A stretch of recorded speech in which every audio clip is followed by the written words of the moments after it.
പരകായ എന്ന ത്രില്ലർ നോവലിന് ശേഷം ആസിഫ് എഴുതിയ ഒരു സയൻസ് ഫിക്ഷൻ നോവലാണ് മാനവപ്പിറവി. ഒരുപക്ഷെ സൈത്തം ബുക്സ് എന്ന പബ്ലിക്കേഷൻസ് പുറത്തിറക്കിയത് കൊണ്ടായിരിക്കണം ഈ ബുക്ക് അധികം പേരിലേക്ക് എത്താതെ പോയത്. എനിക്കിത് ലഭിച്ചത് മാനവത പബ്ലിക്കേഷൻസ് നടത്തിയ ഗിവ് അവേ ചലഞ്ച് വഴിയാണ്.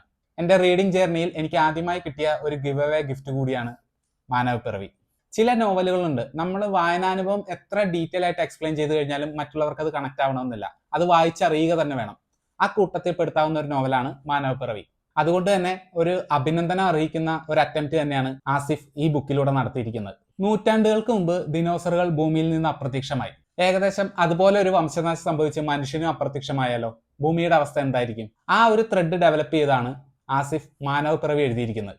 സാങ്കേതിക വിദ്യയുടെ അത്യുന്നതിയിൽ നിൽക്കുമ്പോൾ മനുഷ്യൻ കണ്ടുപിടിച്ച വിപ്ലവകരമായ കണ്ടുപിടുത്തമായിരുന്നു മനുഷ്യ റോബോട്ടുകൾ. മനുഷ്യന്റെ വംശനാശത്തിന് ശേഷം ഭൂമിയിൽ ഇപ്പോൾ വസിക്കുന്നതും ഭരിക്കുന്നതും ഈ മനുഷ്യ റോബോട്ടുകളാണ്. നാസുകൾ എന്നാണ് അവരെ വിളിക്കുന്നത്. നാസുകളെ ഭരിക്കുന്ന അധികാരവർഗത്തെ സൂപ്പർ നാസുകൾ എന്നും. അങ്ങനെ ഇരിക്കെ ഒരു ദിവസം അതുവരെ രേഖപ്പെടുത്തിയിൽ വെച്ച് ഏറ്റവും വലിയൊരു ഭൂകമ്പം ഭൂമിയിൽ സംഭവിച്ചു. അതിനുശേഷം നാസ് സമൂഹം തിരിച്ചറിഞ്ഞു തങ്ങൾ ഇനി നേരിടാൻ പോകുന്നത് തങ്ങളുടെ നിലനിൽപ്പിന് തന്നെ ഭീഷണിയാകാൻ പോകുന്ന ഒരു ഊർജ്ജക്ഷാമത്തെയാണെന്ന്. പരമ്പരാഗത ഊർജ്ജ സ്രോതസ്സുകളെല്ലാം തകരാറിലായ സ്ഥിതിക്ക് പുതിയൊരെണ്ണം പുനഃസ്ഥാപിച്ചെടുക്കാൻ ഒരു മനുഷ്യന്റെ സഹായം കൂടി വേണമെന്ന് അവർ തിരിച്ചറിഞ്ഞു. അതിനാൽ പരമാധികാരിയായ സിസാറിന്റെ അനുവാദത്തോടുകൂടി രണ്ടാം അധികാരിയായ ഓർബി ഒരു മനുഷ്യ കുഞ്ഞിന് ജന്മം നൽകാൻ തീരുമാനിച്ചു. അങ്ങനെ വർഷങ്ങൾക്ക് ശേഷം നാസ് സമൂഹത്തിനിടയിൽ ഒരു മനുഷ്യൻ പിറവിയെടുത്തു. അവർ ആ കുഞ്ഞിനെ നൂഹ് എന്ന് വിളിച്ചു. പിന്നീട് അങ്ങോട്ട് നൂഹിന്റെ കാഴ്ചപ്പാടിലൂടെ നാസ് സമൂഹത്തിൽ നടക്കുന്ന കാര്യങ്ങളാണ് ആസിഫ് മാനവപ്പിറവിയിലൂടെ പറയുന്നത്. മനുഷ്യർക്കിടയിൽ നിലനിന്നിരുന്ന അധികാരമോഹവും അടിച്ചമർത്തലുകളും വിവേചനങ്ങളും മനുഷ്യ വികാരങ്ങളും അക്ഷരങ്ങൾ കൊണ്ട് റോബോട്ട് സമൂഹത്തിലേക്ക് പറിച്ചു നടാൻ ആസിഫിന് സാധിച്ചിട്ടുണ്ട്.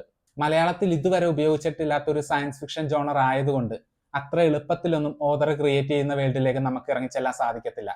എനിക്ക് ഏകദേശം ഒരു 80 പേജുകളോളം വേണ്ടി വന്നു ഈ വേൾഡിലേക്കൊന്ന് കടക്കാൻ.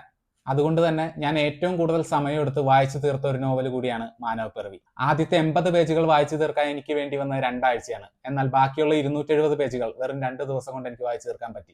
ചുരുക്കി പറഞ്ഞാൽ മലയാള തനിമ തൊട്ട് തീണ്ടാത്ത ഒരു അടിപൊളി മലയാളം സയൻസ് ഫിക്ഷൻ നോവൽ.